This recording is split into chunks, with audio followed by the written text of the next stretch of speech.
Welcome to the Provoke Media Podcast. I'm Megan Keogan, Head of Content Partnerships here at Provoke.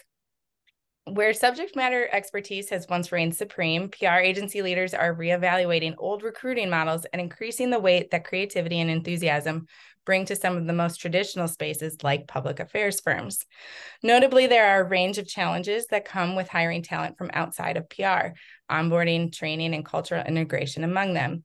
Yet firms like GSG are finding that the pros far outweigh what once may have been considered to be a hurdle, and now even view those twists to be seen as assets. With us today is Tanya Meck from GSG, who brings a particular expertise when it comes to integrating creativity into traditional models, so much so that she and her team have developed an entire in-house creative agency under the auspice of a public affairs firm. Welcome, Tanya. Thank you. Thank you for having me. I'm excited for the conversation. Absolutely. So tell us a little bit, background on GSG and let us know a little bit more about the lab to kick us off. Sure. So Global Strategy Group is a full service research, communications, public affairs, and creative firm. We work with leading brands and organizations to build and protect reputations, to mitigate risk, manage crisis, and use all of the tools in the communicator's toolbox to help our clients achieve their business goals. There's always a means to an end.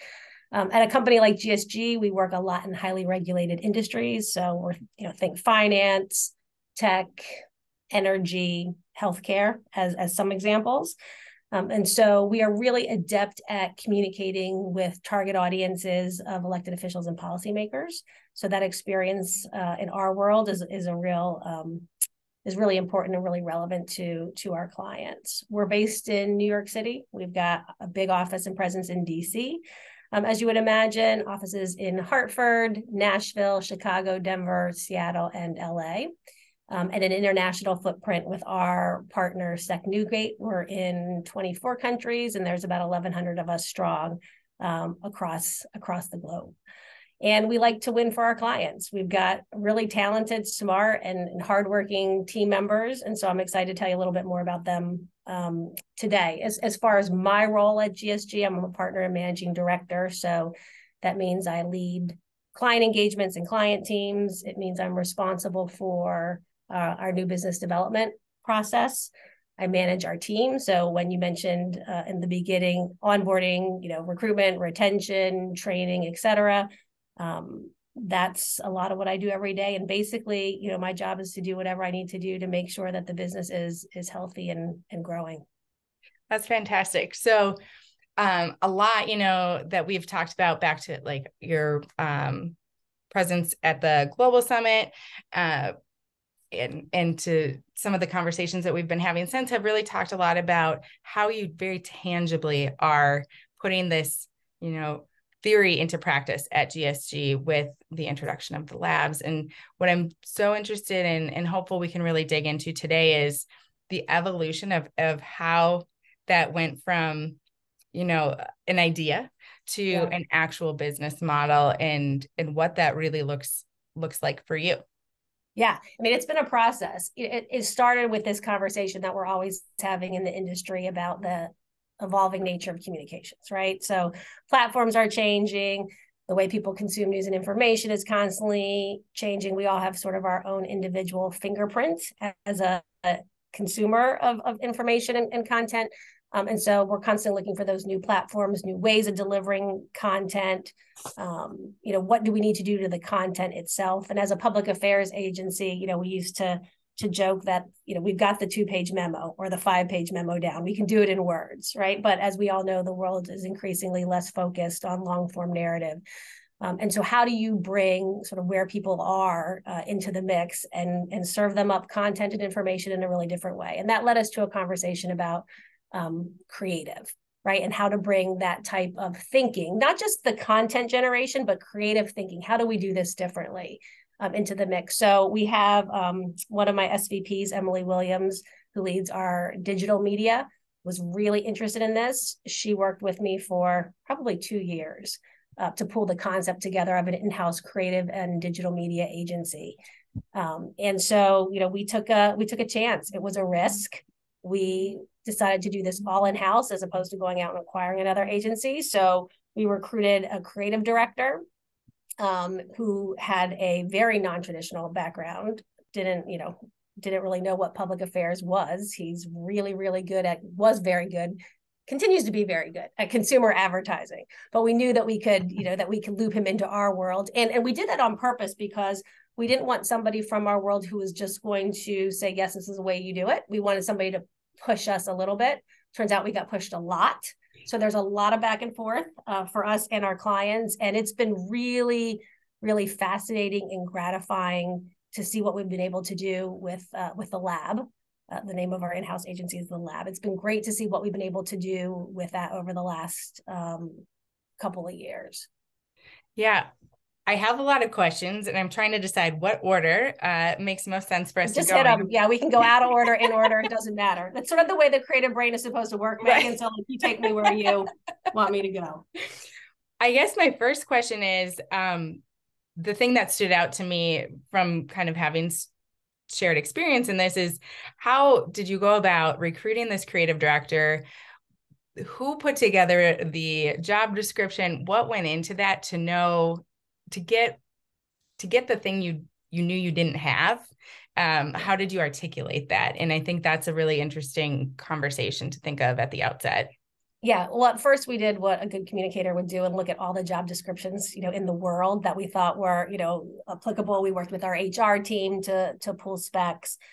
We interviewed our senior staff and the people who were out servicing clients at a really high level and selling business, to learn from them what they think they needed, right? What would help you sell better? What would help you meet your clients' needs better? So at that point, it was less about the type of person and more about the type of services, the tools. Sure. What do they need?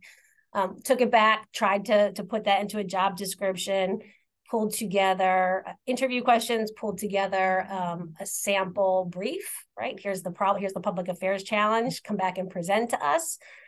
We had no idea at that moment in time, I think, what we were doing, but we know our clients really well. So we knew the challenge. We just didn't realize how the creative was going to apply. And then we went through the interview process. And what we quickly learned is, because we were interviewing people from both the PR world and from the consumer world specifically, we started to look for some really different things, right? We started to look for somebody who could think and adjust on their feet and learn during a conversation and put those learnings, into practice. We had this person actually pitch our senior leaders, give the concept, talk through. Ultimately, Rob Lee, who's our creative director,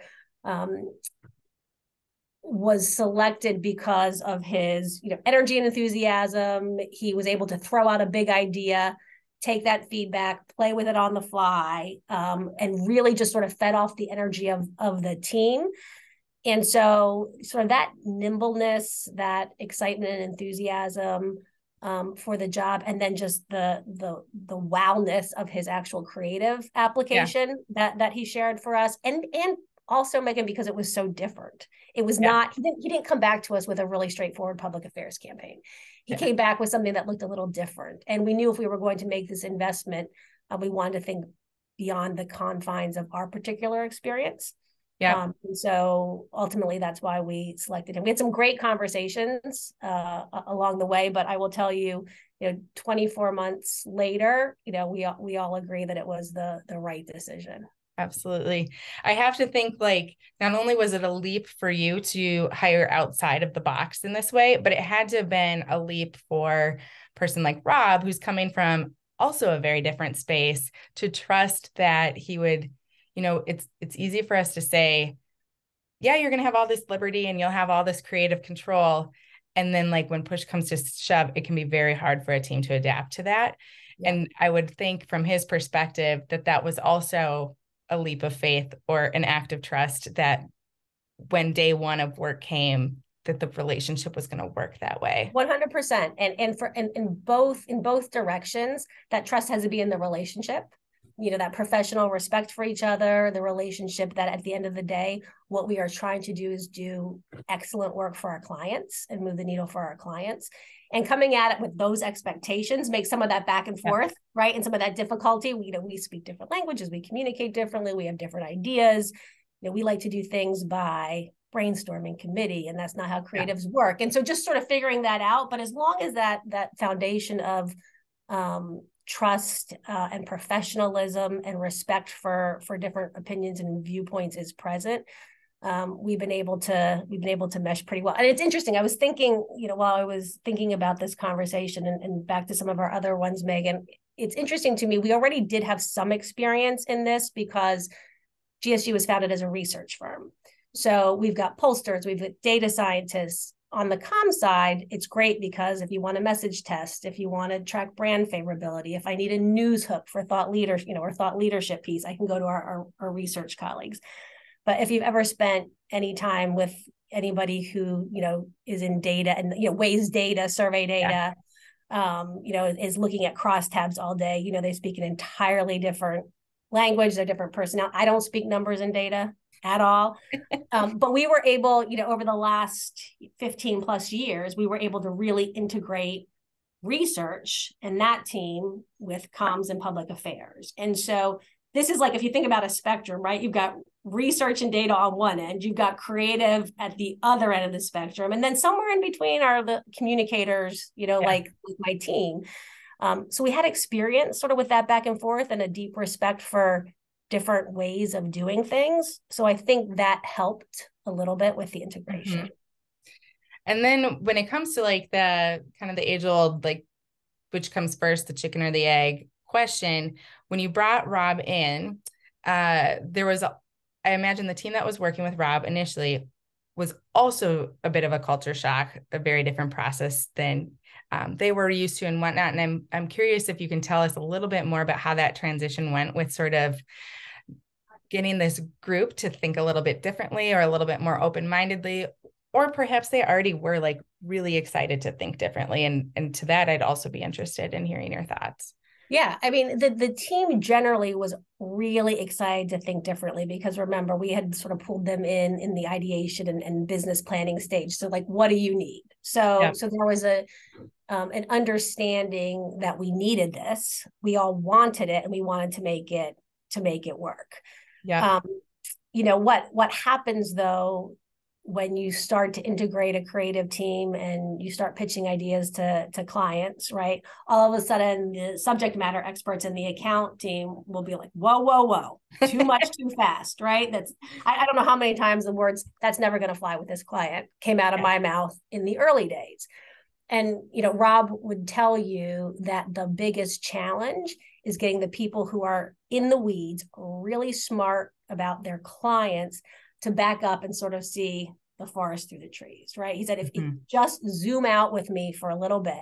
And we'd say, no, you're not taking into account. And then we'd run the list of like the 5 different things, the 10 different facts, the landscape. And he's like, no, I need you to zoom back out, right? You're in, come back out with me. And that continues to be a challenge, right? For people who are in the weeds and might have been working on a client engagement for 12 months, 24 months. To have somebody come in and say, yeah, I get that it's deep, that you're deep in there. That's not how creative works. So that's been a continual learning experience. I think the biggest challenge in the way that we communicate. And the other challenge with the lab team is we saw some really great success early on. So before we knew it, we were producing full-blown anthem videos. We had a really hefty work stream. And so we had to quickly hire up. So we ended up hiring a production manager just to manage the flow of all the productions that were going on and started to add staff. And so our team has a really great network and we were able to attract graphic designers and assistant videographers and a whole team that has gelled together. So just continuing to build that out as well. Talk to me a little bit about what the production experience looks like. Does it look and feel different from your typical creative agency, especially with a lot of new hires at once? You probably had to build your Asana boards or your Slack process, like all of that takes a lot of thinking through about like what works for our organization. And when it's not in place, it can be a tough sell to somebody like a project manager who's like, I'm walking into something that's not built. So I'm interested in your thoughts on that. Yeah.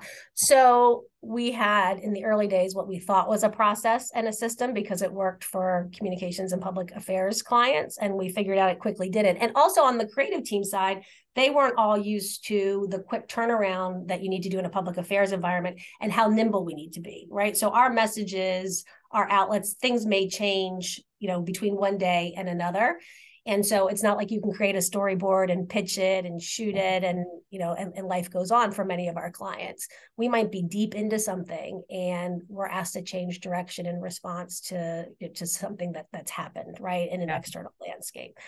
Because we're often working towards, legislation, regulation, a policy outcome. So we've got to be really fluid.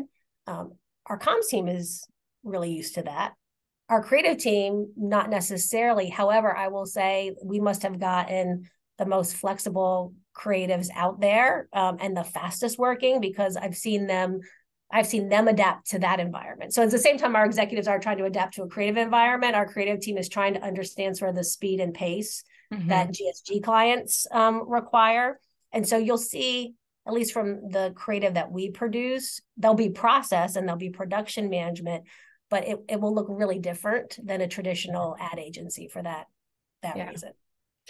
How often do you find yourselves having, whether it's like an all staff meeting within the lab team or an all team meeting, kind of that merger of the minds, like you're bringing your sales teams there who are looking for a concept to bring out, you're bringing your comms team and you're bringing your creative, and what do those kinds of conversations look like? Because I think I would have to think that there's a lot of a learning curve of just understanding how people's minds work for them to collaborate, to go forth and then collaborate and create. Yeah. So the structure that we have that seems to work, at least for now, is our lab leadership team sits on our sales team calls every week. So they're there from the very beginning, hearing about opportunities and offering their ideas or their support at that meeting. So they're involved from the get-go. The lab team itself is meeting every week. That's sort of more of a project management, but also troubleshooting, brainstorming.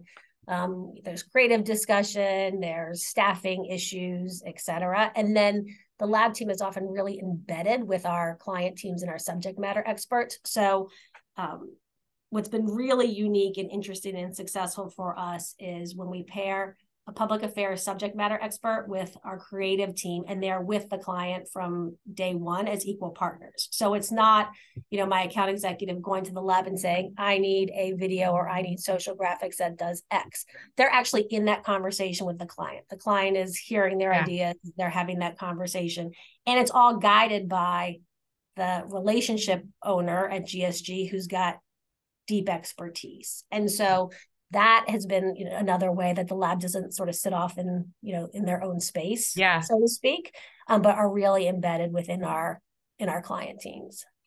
That is actually just such an interesting approach to more or less assign. We're used to assigning like the strategist and the project manager to something, but this is creating a different consistent relationship. And I think that's a really cool way, not only for your clients to benefit from having that kind of attention, but also your team to kind of foster that collaboration and that growth. And and the more you work together, the more we get it from both sides, right? So for all the times I said this client is never going to buy that, Rob, that's too crazy, to his I told you so, because maybe we're not where I was, where I've stretched a little bit but not quite as much as he wanted us to stretch.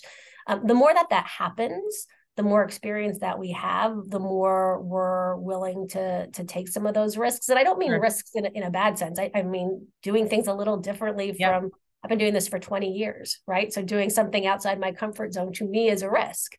And the same with our other senior leaders who are leading client teams. And so the more that we do this together, the more that we can sort of respect different processes and different mindsets, but ultimately the way it's judged is it's really a meritocracy. The way it's judged on, how happy is the client and how much did it move the needle to their business goal. I mean, this is not just like pretty creative, right? This is creative design to address a real problem or a real opportunity on the client side. Yeah. You talked early on about agencies sort of having their unique fingerprints on like their style or their approach to things. And I'd love to hear from you how GSG's fingerprints have stayed in this new kind of different approach, and how have they kind of evolved? If you could talk a little bit about like output and what that's looked like. Yeah, I think the easiest way to do that, Megan, is through an example. So we have put a big campaign for Pratt and Whitney. They are a defense contractor, a jet engine maker for the U.S. government and military. And they had a really traditional public affairs assignment. There was a conversation in Washington about the next engine. It needed to be upgraded for F-35 fighter jets. The F-135 engine is currently in there. Pratt & Whitney wants to upgrade that because it saves taxpayer dollars, because there's less risk, there's less downtime. You come through with come up with all the messaging, as opposed to getting a completely new engine. And so we go through all the very technical message points. It's coalition assured, combat tested, it's cost effective. And then normally we would do what? We would arm the government relations team with talking points and fact sheets, and we maybe will do an infographic, that's colorful, and we'd get third-party stakeholders to support, that option. We would maybe do an op-ed, some thought leadership.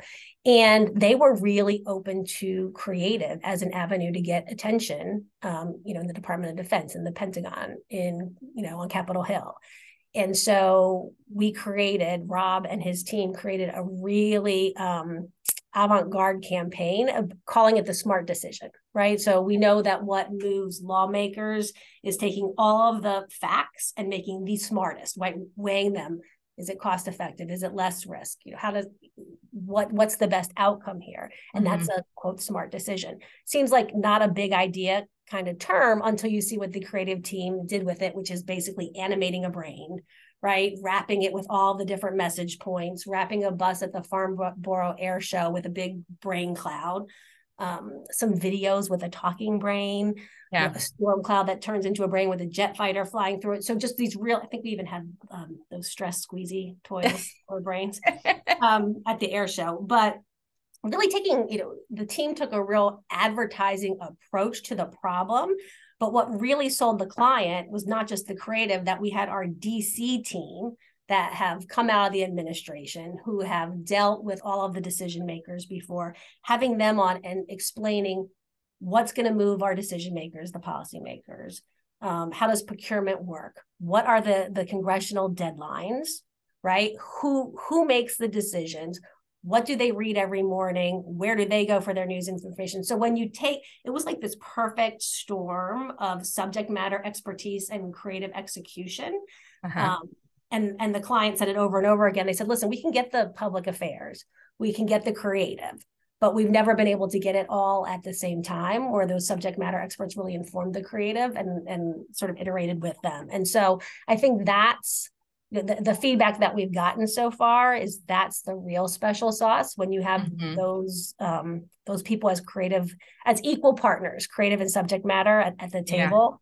The clients really they didn't need to explain anything to the creative team, because the subject matter experts got it, right? They had been there, they had done that before. And they also understood all of the tools that a traditional campaign would use and why they're valuable and why those have to be included. And it's not just about making, an interesting eye-catching ad or out-of-home advertisements, but it's one of the many pieces. And so I think, I would say there are so many different tools and levers that we can use, but bringing in creative and this concept of, a big idea that organizes everything has been revolutionary for a lot of our clients.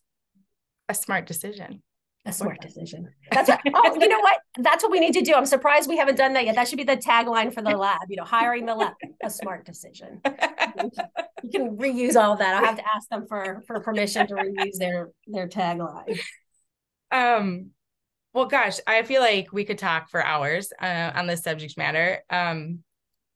What does 2023 and 2024 look like for GSG in the lab? Yeah, what I really want to do over the upcoming months and years is figure out a way to scale what we do at the lab. I mean, this we're talking Madison Avenue level creative, right? Yeah. Rob created the What's in Your Wallet campaign for Capital One. So he and his team, and his partner in crime, Emily, who runs the digital media piece of the lab, really, really have built something remarkable here. What we need to now figure out how to do is scale that and make that sort of Madison Avenue level creative available to public affairs clients who might not necessarily have huge budgets or might not want that full campaign, right? But how can we infuse this creativity, not just content, but creative thinking for clients of all shapes and sizes, even if there's not creative content, right? How can the lab train us or we get them more involved so we're thinking differently and can bring some of this to clients without having to put a line item in a budget sometimes, right? Or if we do, something that's more attainable to a public affairs client. And so we've been experimenting with that. We've done it really well so far. Now it's just a matter of figuring out, what that mix looks like. Absolutely. Biggest takeaways or like summary learnings that you can say looking to somebody who wants to go build their own lab? Yeah. So I've put some thought into this. I would say you heard me talk about creative thinking a lot. So I would say one of the biggest learning is creative is not just about content, right? It's not just about graphics and videos. It is about colleagues who think differently, that whole zoom out mentality, right? And that helps everybody. That's number one. Number two, I mentioned bringing the creative team in from the get-go, right? Not all creatives need to be or want to be client-facing or deal with clients, but we're most successful when we bring them in, give them exposure to clients and clients exposure to them from the beginning. We know that helps.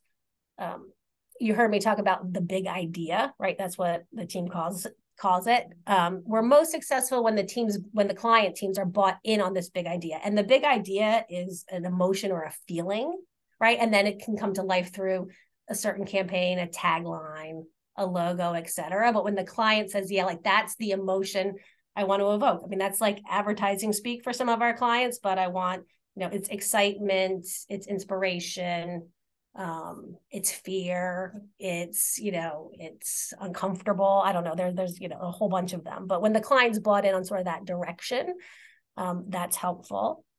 I talk a lot about tolerating risk when you do this, and I don't mean by building an in-house creative agency. I mean there's a certain amount of risk when you bring creative ideas and content to the table, both internally and externally. And we are not generally selling to an audience that is used to working with a creative or marketing agency, right? We're talking to lobbyists and general counsels and often C-suite decision makers, but they're not buying ads. And so a lot of this, and they've got a legislative fight on their hands, for example. And so a lot of this language is foreign to them, but you got to take the risk and bring in the big idea and show them what's possible. Yeah. Otherwise, you're just, it's the same old. And then I mentioned that the last thing I really learned is that you've got to combine, for us, for a public affairs agency, you have to combine subject matter expertise with the creative, right? Like that's the special sauce for the types of clients that we have.